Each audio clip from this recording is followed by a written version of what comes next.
Life as We Know It with Tom Walton. Remember Statler and Waldorf, the two cranky old stiffs sitting in the balcony on The Muppet Show? It's Don and Joe. Lest you think I'm being too unkind to our president and his predecessor, let me rush to their defense. Rumors that they were alive when the Louisiana Purchase was in escrow are quite likely a bunch of hooey, although one wonders. As long as we're dispelling rumors, it is also not true that President Biden's Social Security number is 7. Government sources insist it is at least double digits. Nor did Donald Trump proclaim that, quote, old age ain't for sissies, although he would surely know. The remark is often attributed to the late actress Bette Davis, who, come to think of it, might have made an excellent president. Election Day 2024 is still 14 months away, and many questions need to be answered before then. Will President Biden be impeached for something? Will Mr. Trump be imprisoned for something?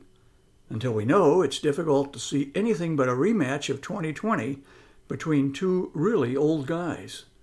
Remember the movie No Country for Old Men? Though it had nothing to do with the American presidency, its title alone feeds my theory that there comes a point in one's life where the daily chores are best left to someone who can exit a stage without falling or asking for directions. Biden and Trump have had 157 birthdays between them. That's a very large number. We must consider whether we want either of them handling sharp instruments or supervising the deployment of same by others. Joe Biden was already 78 on Inauguration Day 2021. Mr. Trump, though 3 years younger, can hardly be described as the youthful alternative. If he were to win a new term as president, he would be 82 when it ends.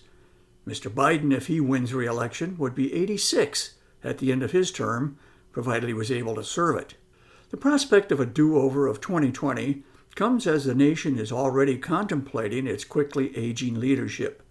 Senate Majority Leader Mitch McConnell's health issues are obvious. He froze in place at the microphone not once but twice in recent weeks. He's 81. Democratic Senator Dianne Feinstein of California appears unsteady and uncertain. Not a surprise given her age. She's 90. The numbers don't lie. Congress is old. The current Congress is among the oldest ever to serve, the third oldest, in fact, since 1789, although to suggest that any current members of Congress had a hand in assembling the original Articles of Confederation, well, that would be unnecessarily cruel.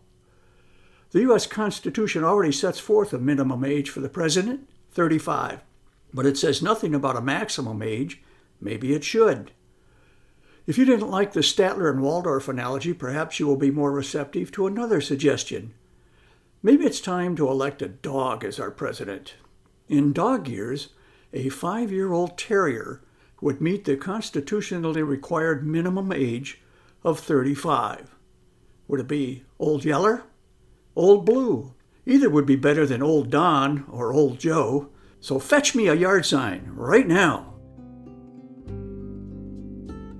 Life as We Know It is written and hosted by Tom Walton and is a production of WGTE Public Media.